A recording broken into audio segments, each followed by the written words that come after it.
بسم اللہ الرحمن الرحیم نحمدہ ونصلی علی رسولہ الکریم وعلی آلہ واصحابہ وآل بیتہ اجمعین اما بعد سب درود شریف پڑھیں اللہم صلی علی محمد کما صلیت علی ابراہیم وعلی آل ابراہیم اللہم بارک علی محمد وعلی آل محمد کما بارکت علی ابراہیم وعلی آل ابراہیم انک حمید مجید اللہم صلی علی محمد وعلی آل محمد وبارک وسلم اللہ اکبر۔ ایک وقت تھا کہ دینی علم حاصل کرنے کے لیے بڑا ہی شوق تھا، اور اس شوق میں لوگ بڑا بڑا سفر کرتے تھے، ایک ایک حدیث کو سننے کے لیے لمبے سفر کرتے،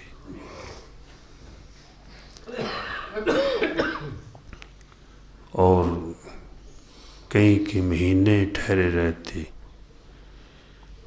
کہ ہم حدیث سن کر جائیں، حضور صلی اللہ علیہ وسلم کے ارشادات، آپ کے فرمودات سنیں۔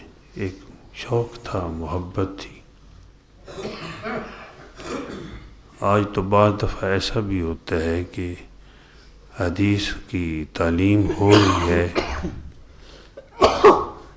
لیکن بیٹھنے والے کو پتہ ہی نہیں ہے میں کہاں بیٹھا ہوا ہوں۔ علماء نے فرمایا ہے کہ جب حضور صلی اللہ علیہ وآلہ وسلم کی حدیث بیان کی جائے تو ایسا سمجھو کہ ہم حضور کی مجلس میں ہیں صلی اللہ علیہ وسلم۔ درمیان میں یہ پڑھنے والا تو واسطہ ہے، وہ حدیث تو کسی مجلس میں بیان ہوئی، مدینہ منورہ سے آئی ہے کہ آپ صلی اللہ علیہ وسلم کا ارشاد ہے، آپ کی فرمود مبارک ہے۔ تو اگر اس طرح آدمی توجہ سے سنے، امید ہے تھوڑی دیر بھی سنے گا، فائدہ بہت زیادہ ہوگا، اور ساتھ ساتھ کہ اللہ پاک حدیث کا جو نور ہے وہ بھی ہمیں عطا فرما دے۔ جب علم کا نور حاصل ہوتا ہے، سبحان اللہ، پھر علم مجبور کر دیتا ہے کہ تو مجھ پر عمل کر۔ جب علم کا نور حاصل ہو جاتا ہے تو پھر علم مجبور کرتا ہے مجھ پر عمل کر۔ علم پر عمل کر لیا جائے تو علم ٹھہر جاتا ہے، ورنہ وہ بھی رخصت ہو جاتا ہے۔ اگر آپ نے ایک دعا یاد کر لی اور موقع محل کے مطابق پڑھتے رہے تو دعا یاد رہے گی۔ اگر آپ اس پر عمل نہیں کریں گے، اس موقع پر جس موقع کی دعا ہے نہیں پڑھیں گے تو پھر وہ بھول جائے گی۔ تو تکرار سے اور بار بار اس کو پڑھنے سے اس پہ عمل کی آئندہ بھی توفیق ہوتی رہے گی۔ اللہ اکبر۔ حضرت ابو ایوب انصاری رضی اللہ تعالیٰ، انہوں نے ایک حدیث سنی ہوئی تھی حضور صلی اللہ علیہ وسلم سے، لیکن کچھ شبہ سا ہو گیا، تو ذہن میں آیا کہ جس صحابی نے یہ حدیث بھی سنی ہے جو میں نے سنی ہے وہ مصر میں ہے، عامر بن عقبہ رضی اللہ تعالیٰ عنہ، تو بس اس دھن میں کہ میں حدیث سن کر آؤں، سواری لی، اونٹنی پہ بیٹھے اور مصر کا سفر شروع کر دیا۔ اور مصر میں پہنچے حضرت عامر بن عقبہ رضی اللہ تعالیٰ عنہ کے پاس، یا اور کوئی صحابی تھے، ان سے ملے اور پوچھا کہ آپ نے وہ حدیث سنی تھی؟ ہاں، انہوں نے کہا سنی ہے، یاد ہے۔ وہ حدیث انہوں نے سنا دی۔ جو ہی حدیث سنی واپس آئے اور اونٹنی پر آ کر بیٹھ کے سوار ہو گئے اور واپسی کا سفر شروع کر دیا، اور فرمانے لگے کہ بس میں یہ حدیث سننے کے لیے آیا تھا، نہ وہاں ٹھہرے، نہ کچھ کھایا پیا۔ یہ بھی بزرگوں کو ہوتا تھا کہ یہ میں علم حاصل کرنے کے لیے آیا ہوں، اس دینی میں نے سفر کیا ہے، کہیں اس میں کوئی دنیا کی غرض نہ ہو جائے۔ تو حدیث سن کر واپس مدینہ منورہ آ گئے۔ حدیث کیا تھی؟ مختلف الفاظوں سے وہ بیان کی گئی ہے۔ من ساتر مسلمان خزیہ، کہ جس مسلمان نے کسی مسلمان کی پردہ پوشی کی ہو، جس مسلمان نے کسی مسلمان کی پردہ پوشی کی، عیب دیکھا، بیان نہیں کیا، پردہ ڈال دیا، یعنی ایسے جیسے اس نے کیا ہی نہیں اور اس نے دیکھا ہی نہیں ہے، کسی سے تذکر ہی نہیں ہے۔ سترہ اللہ یوم القیامہ، قیامت کے دن اس کے گناہوں پر، اس کے عیبوں پر اللہ جل جلالہ پردہ ڈال دیں گے۔ یہ حدیث یہ تھی۔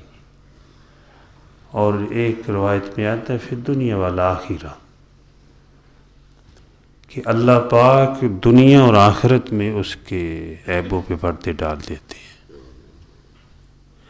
یہ انہوں نے حدیث سنی اور واپس آ گئے۔ در حقیقت اگر دیکھا جائے تو اگر کوئی آدمی کسی کے عیب پہ پردہ ڈالتا ہے، واقعہ ہی اس نے گناہ کیا ہے، اس کے اندر عیب ہے، لیکن پردہ ڈال دیا، تو اللہ جل جلالہ اس کے عیبوں پر پردہ ڈالتے ہیں، دنیا میں بھی اور آخرت میں بھی۔ تو یہ بھائی اپنے عیبوں پہ پردے ڈال رہا ہے، اور اللہ جل جلالہ جس کے عیبوں پہ پردہ ڈال دے تو پھر اس کے پردے کو کوئی ہٹانے والا نہیں۔ اور اکثر یہ بندہ ضعیف کہا کرتا ہے کہ جو اس پردے کو ہاتھ ڈالے گا وہ ہاتھ پھر خریت سے نہیں ہوگا، جو کوشش کرے گا کہ میں اس کے پردے اٹھاؤں پھر اس کا حال اچھا نہیں ہوگا، کیونکہ اللہ پاک جس چیز کو چھپا دے وہ ستار ہے، اس کی ایک صفت ستار ہے۔ اللہ پاک جس کے پردوں پہ جس کے عیبوں پہ پردہ ڈال دے، کون ہے اس کے عیبوں کو کھول سکتا؟ تو بہترین ہے کہ آپ نے عیبوں پہ پردہ ڈالنا، دوسرے کے عیبوں پہ پردہ ڈال دے۔ اور اس میں ایک یہ بھی راز ہے چھپا ہوا کہ میری امت برائی کا تذکرہ ہی نہ کرے۔ جس چیز کا تذکرہ معاشرے میں ہوتا ہے لوگ پھر وہ کرتے ہیں، کہ معاشرے کے اندر برائی کا تذکرہ ہی نہ ہو، ایک دوسرے کو کوئی بتائے ہی نہیں۔ جب برائی کا تذکرہ ہوتا ہے تو بعض دفعہ نفس پھر ابھارتا ہے کہ یہ تو بھی کر، اس طرف پھر اس کے تصورات جاتے ہیں، اس طرف اس کا ذہن منتقل ہوتا ہے۔ اگر کسی کی سوچ اچھی ہے، مثلا بیت اللہ کی طرف چلی گئی سوچ، روضہ اقدس کی طرف، طور سینا کی طرف، کسی اللہ والے کی مجلس یاد آ گئی، تو اس کا ایک نور حاصل ہوگا، اس کے انوارات حاصل ہوں گے۔ اور گناہوں کی طرف انسان کی سوچ جائے تو اس سے دل خراب ہوتا ہے، روح کو اس سے اذیت پہنچتی ہے۔ تو اللہ جل جلالہ جو ہے مجھے بھی اور آپ کو بھی بلکہ پوری دنیا کے مسلمانوں کو یہ علم دین حاصل کرنے کی توفیق عطا فرمائے۔ ضروری نہیں ہے میرے بھائیوں دوستوں بزرگوں کے آدمی زیادہ جو ہے وہ سال 2 سال ایک جگہ پہ رہے، لیکن ایک ایک بات بھی سنے تو بہت سارا علم حاصل ہو سکتا ہے۔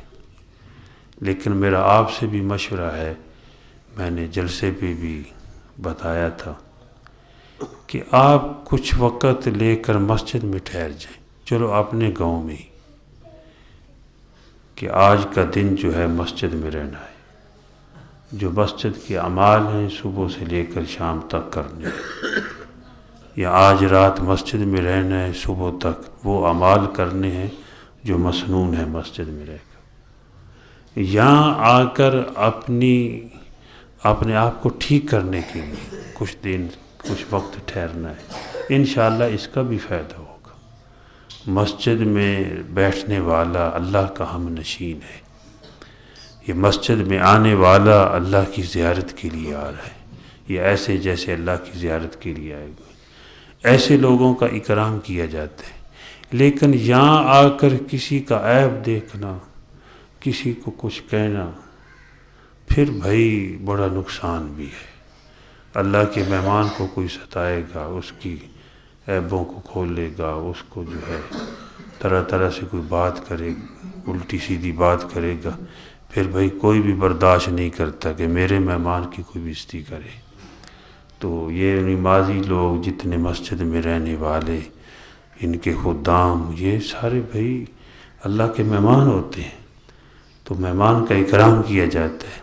اللہ پاک مجھے بھی اور سب کو عمل کی توفیق عطا فرمائے۔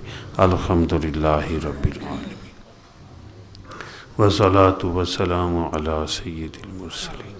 اللہم انت السلام و منک السلام، تبارکت یا ذا الجلال والاکرام۔ ربنا اتمم لنا نورنا واغفر لنا انک علی کل شیء قدیر۔ ربنا تقبل منا انک انت السمیع العلیم۔